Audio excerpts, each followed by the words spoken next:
Still in the Togean Islands, we travel to the south to dive a B-24 Liberator aircraft downed in World War II, and it's resting in 18 to 22 metres of water.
Flying ants visited last night, dropped their wings. Goodness me, they're everywhere, all around the hatches. All we need is some good rain now. Here's all the school kids going home, over to their village. Oh my goodness, look at that water spout. It's coming towards Ian's boat. No, I think it's going more towards Excelsior, to be honest. Yeah. Holy moly. Excelsior watching it. Right. That's getting bigger actually. It's like that. And those guys are getting ready to go for a dive, aren't they? I'll wait for a minute. Might be safer. Yeah. Yeah, underwater you think? Yeah. That has actually got quite a bit bigger. Next, we move closer to the largest community of Bajo People, or sea gypsies as they're sometimes called. These remarkable people historically led a nomadic, seafaring life, living almost exclusively on the water. Originally from the Sulu region of the Philippines, they've sailed through the waters of Malaysia, Brunei and Indonesia, and although now nestled close to land, this community still relies heavily on the ocean resources. This time we've backed up to the bushes. We thought it best to stern tie. Then before all our boats were safely in position, the first of our visitors had begun to arrive. This chap, tied to our stern, invited himself on board and took up a seat on the bow to observe the new arrivals. These guys have been asked to maybe stay off the boats while the men have gone, because the men are going to go into the captains, actually. That's what they were called. The captains are going to go into the village and meet the president, which is quite sweet. So they're going to go and meet the head man of the village. And these fellas, I think, are just going to hang around for as long as they can. So Dave's just going to ferry all the captains in with our new friend. I think his name was Kim Yuan. And they're just hopefully going to go and pave the way for the rest of us to go and explore the village. Pretty special, this village. They build all of their houses on stilts. In no time, village dignitaries had spent time on the boats. Terima kasih. Thank you. Bye-bye. It's quite a stressful day because my washing machine has died. So we've called on the expertise of the troops to see if someone can assist. We're all rooting for you. Me especially. So good morning. I'm just having a look at these amazing goggles. These are the local traditional goggles. They are wooden with glass that they just glue into the centre there, and they're amazing. And I'll just see if he'll put them on for me. And they just get rubber around the sides, and they use these to go diving. They are just incredible, aren't they? So we're about to go freediving with Jago, the guy in the documentary who's like an expert on freediving, so that's really cool. And these people like live on the water, so they've actually evolved to have like their spleen or their lungs to be 20% bigger than everybody else. So that's really, really cool. So they're going to be expert freedivers, going to teach us how to go freediving. The documentary Priya referred to is a BBC doco about life as a sea gypsy. It follows Jago, a local in this community, and his story of foraging from the sea, his family and his incredible skill as a freediver. Jago is now 84 years old and happy to join our group of seafarers for a swim on a local reef. Very cool. He's had about 10 cigarettes since he's been in the dinghy, and then he goes and does a 2-minute prep hole. Slightly different from Brendan's gear. Yeah. It's a bit of a contrast, isn't it? Yeah, it is. All geared up. And then he's going to leave me for dead too. Yeah, I know. Having had 10 cigarettes. Yep.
So Jago's just telling us that he can get to about 15 meters now, and then his throat starts to hurt, and he's got really sore knees. What an amazing experience.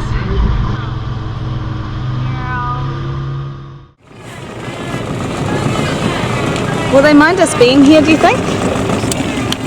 Are we welcome in the village? Yeah, we are. Hope so. We've gone through the whole meet the president, meet the second president thing, So we should be okay. yeah. And they use their own type of sunscreen.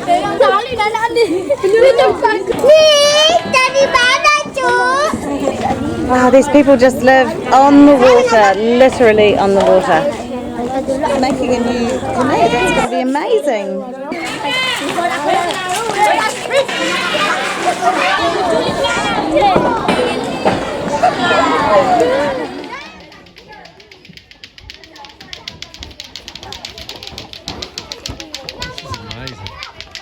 Even the chickens adapt to their environment.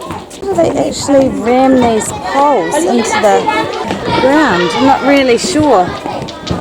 It's almost like they're not very stable, and that they may have actually piled like the rocks around the piles or the poles.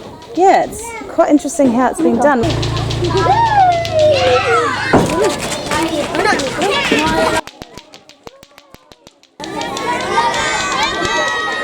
So that was quite overwhelming, wasn't it, team? Yeah, what was it like?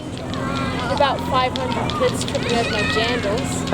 I had people going out of their way to pinch me.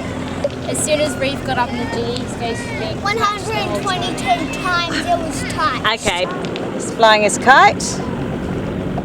I had kids trying to convince us to go one way, and I was like, that's definitely not the way we just came when we were trying to return to the dinghy. So goodness knows where we would have ended up, but there's so many different pathways that we could have chosen to walk through, and a lot of it's actually on land, wasn't it, guys? Yes. Like, it wasn't all on stilts, but anyway, it's a really interesting place, really friendly people, and the kids, wow, it's the most exciting thing that's happened to them all day, clearly. The condition of the children's teeth is actually quite sad because they had like new teeth just rotting. Obviously a lack of healthcare here. Hygiene, yes, absolutely. We'll just, I mean, the water looks pretty. Yeah, it's just a layer of rubbish on the water. Yeah, but I mean, this is where these people live, and this is home, and they make it work. Yeah. I do wonder where they get their drinking water from, though. From the roofs, I guess. Oh, yes. Well, I don't see a lot of collection going on. Oh, right. There were water pipes throughout the village, though. Yes, and did you see the washing machine? There was a washing machine outside somebody's house, and I thought, lucky buggers, because ours has just died. 2 weeks and the Togeans flew by. Heading south, we anchored brave next to a small island where another community of Bajo people have formed a village. But this village was hosting visitors from a turtle conservation organisation. We met with them to discuss what they aim to achieve during their time in the village. So what do you do here? Here, my name is Jago. I'm from, I stay in Bali because I'm working for Yayasan Penyu Indonesia, the organization that work for turtle conservation in Indonesia. So we have project here to protect the turtle. Mostly they still catch to become to take the scale and make some bracelet and they sell it to the community. We try to collect the data to see how many turtles still live in this area, and we also try to give them alternative income from the community. Yeah, instead they catch turtle, we can offer something. We plan to develop the cultivation of seaweed here because they have experience before, but now they cannot do anymore because of disease. So yeah, we still figure out how to solve this problem. Okay, Yeah. fantastic. Yeah. Well, good luck with your project. Thank you so much. Yeah. She's trying to ask you questions. No, I asked what her name is, but I don't think she speaks English. Okay. Over the following days, we travelled to Lawuk where we hoped to find a replacement washing machine. We're here in Lawuk. Lawuk's good, doesn't it, Priya? Silly joke. That's like a dad joke. I think it's cool, but the only thing is we're anchored right next to the mosque. So Yeah. Okay, so just be loud. yeah, and actually right behind that mosque Is another mosque. Oh well. Now they'll be competing with each other. yeah, It's to just the the left noise. of that mosque. But they look pretty. Lovely looking buildings. Just their call to prayers can be quite loud. And we did seek permission to be inside Oh yeah, that is it. the harbour. It took us a long time actually to get anyone to answer. But finally someone came back and said, yeah, sure, you can come and anchor in the harbour, no problem. So great. I wonder actually if they took a long time to respond because they were trying to find someone who speaks English.